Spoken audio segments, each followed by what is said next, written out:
All right, Dad right now is trying to get, oh no, he's trying to get his Regal gift card out, and he can't get it out of his wallet.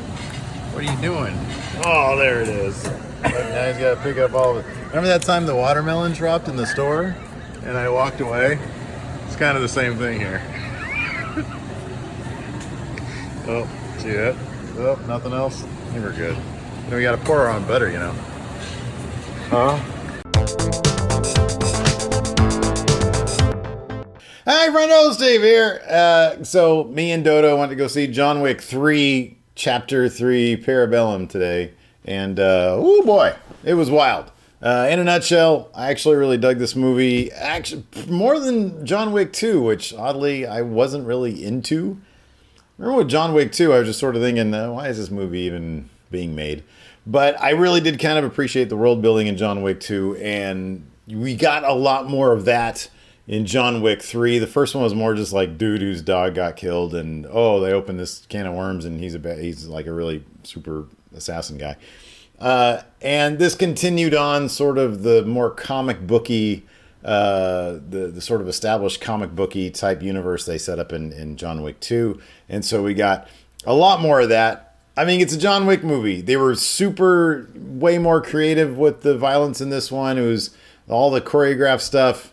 Was a lot of fun. Halle Berry was in it. She was a lot of fun. They brought back Al Swearingen.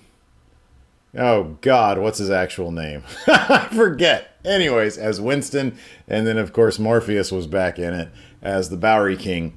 And then, of course, there's a lot of dog stuff. And I love dog stuff. So John Wick had lots of, and there was even more dog stuff in this one. You got John Wick's dogs, you got Halle Berry's 2 German Shepherds, and they were partaking in the action as well. Oh man, it was a blast. It was a really cool movie. Fun side note, we started smelling some electrical smoke in our movie theater about 10 minutes before it ended, right during the climactic fight scene with the sushi guy. I'm fucking flying here. And so we had to evacuate.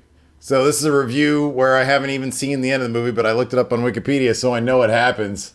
So yeah, keep that under consideration. I figured, I mean, look, it's John Wick. Do you care about spoilers? Because I'm gonna read off some of my favorite stuff here. I'll just read off like what happens. I was taking notes during the movie. A couple of my favorite bits. I'm just gonna go from the beginning. Stuff that I noted. About to go John Wick on that fly. Did you see that? Let's see here. I really loved the first chunk of the movie where he's just like escaping all the all the assassins coming to get him coming to collect on his $14 million bounty. Was really, really cool. I love there was that bit in like the knife store where he was with all the fucking fly. Well, all those knives. That was awesome. All the knife play was great. The horse chase was, and then that axe to the head was great. Oh, the part where the knife goes into the guy's eye, that was awesome. The axe to the head to punctuate that scene was great.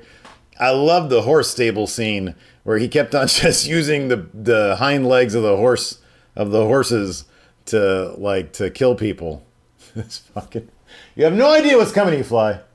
Let's see here. The horse chase was great. Then John Wick goes to the Russian theater house, the ballet stuff, and we kind of find out what his real name is. That's kind of cool. That's sort of where he came from, I guess. And they show all the other dudes training. And I think it was Angelica. That was Angelica Houston, right? She was like, "Do you remember you training there, John Wick?" And he was like, "Yeah."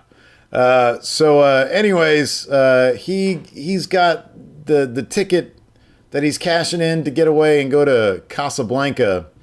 And so he does that. Meanwhile, this new character that is sort of the mouthpiece, the adjudicator for the table, which is the high up Illuminati organization that sort of oversees everything. I guess it's probably like some sort of shadow government thing. I don't know. It was pretty cool.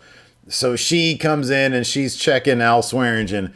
And then she goes and she checks Morpheus and she's like, "You helped John Wick, so now you're gonna get it."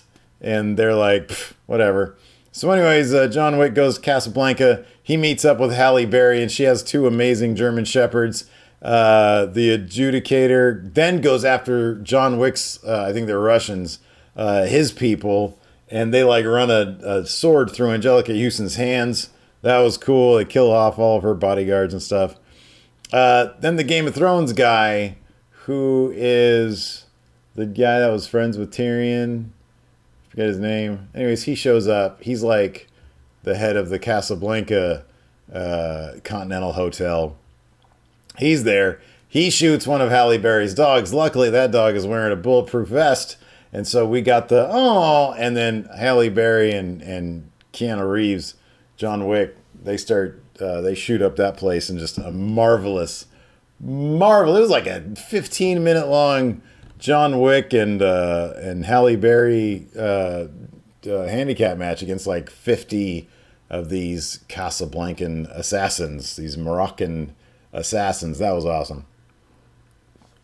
And the dogs were all attacking people and stuff. Oh, it was beautiful. It was awesome. Man, those dogs were great. And then after that, we had, there was a guy, he was making like some sushi, and the adjudicator was like, you got to take out some of these people. You got to help out the table. And they're like, okay, cool. So then we had Morpheus and his homeless people. Morpheus got assassinated. And then John Wick is in the desert. He had been told by the Game of Thrones guy that if you go to the desert, the guy who sits above the table will find you, or he won't and you'll die. Well, John Wick is in the desert. The guy who sits above the table does find him, and he says, yeah, you can have your life back, but you're not going to be free anymore. You're going to be serving the table. And you got to, yeah, hi, Jip. There's a fly in here. Can you take care of it? All right. So he's like, where's my dog? This is my John Wick dog. Come here. Come on. Oh, my goodness gracious. Okay. Anyways, oh, there she is. You're a good girl. You're my John Wick dog. Anyways, John Wick then cuts off his own finger, and they brand the finger. That was a pretty brutal scene. Then John Wick heads to the Continental, because the dude says you need to kill Winston if you want to keep your own life. And he's like, why do you even care about your own wife? And John Wick's like, because I want to remember my wife because she's dead. It was really sweet. Very sweet motivation there for John Wick. Anyway, John Wick then heads to the Continental, and there's a big motorcycle chase, and that's rad. He's just like stabbing him. I think he uses guns in that too. I always like when he like didn't use guns, like with swords and knives and stuff. That was cool. There's a lot of cool motorcycle accidents there. He gets to the Continental. And right as the sushi chef guy was going to assassinate him, he puts his hand on the steps of the Continental, and then I forget the dude's name, the concierge guy, he lets him in. He lets them both in. There's a comedic scene on the couch as they're waiting for Winston, Al Swearengen's character, and it's pretty cute because the sushi chef, you know, with his, now that he can't really kill John Wick, he's like, hey, I'm a big fan of yours, you're great. And John Wick is just busy like getting licks from his dog, and that's awesome. After that, basically what happens is John Wick goes to kill Winston. Winston's like, why don't you be my friend, and we'll sort of take on the table together. And so John Wick is like, okay. And so they get all their guns loaded, and then the table soldiers come in and attack the Continental. And they're all wearing like super bulletproof outfits. So John Wick is trying to shoot him. The whole thing is just a video game. It's just a video game, and it's awesome. He's trying to shoot them, and that's not really working. So he's like, you know, shooting them, taking them down, and like plugging them underneath the helmet. That's cool. They go back. They reload with some like armor piercing, him and the concierge. They get some armor piercing shotgun casings. And so they're going around, and you just see like heads exploding all over the place. So that's great. And then there's this great scene where him and one of the bulletproof guys are like underwater, and they're like shooting, and like the guns work underwater, which would never happen. But in this case they do. And you see the bullet go really, really slowly. And it's really cool. Then there's this awesome bit amongst the sushi chef assassin guys where John Wick gets like thrown into a bunch of glass cases. That's the end of my notes. And then John Wick eventually beats all those guys. And then he takes on the sushi chef. And at that point, we had to evacuate the theater. At that point, I kind of assumed that John Wick would end up on top. And then I read on Wikipedia that he ended up obviously beating the sushi chef guy.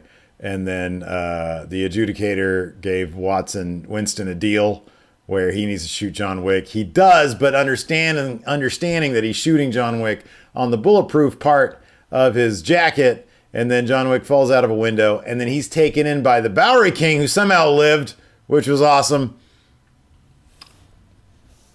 And then apparently that's the end of the movie. Then they're going to take on the table together, once and for all, beat them. So that was John Wick. I didn't see the last couple minutes of it. But there's your review. Oh, and then I got Dodo, I got my dad to do a review. So I'll throw to that right now. Thanks so much, everybody, for tuning in. I appreciate it. Go check out John Wick 3. It's great. I'm not getting paid to say this. It's such a fun movie. There's lots of guns, lots of blood. If you're into that, it's really fun. It's cool. It desensitizes you to gun violence. I'm joking. Anyways, here's Dodo's review. Dodo, what was your opinion on John Wick 3? What's your John Wick 3, great movie.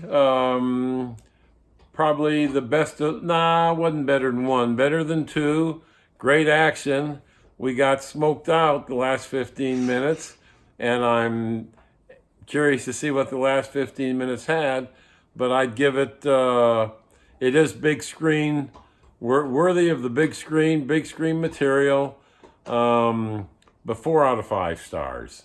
And I have to admit, the popcorn was great. Hey friendos, I've opened up a new shop for all things Steve here, including my comics and art prints, stickers, and hopefully more. It's the Friendo Workshop, and you can go there now at friendoworkshop.com.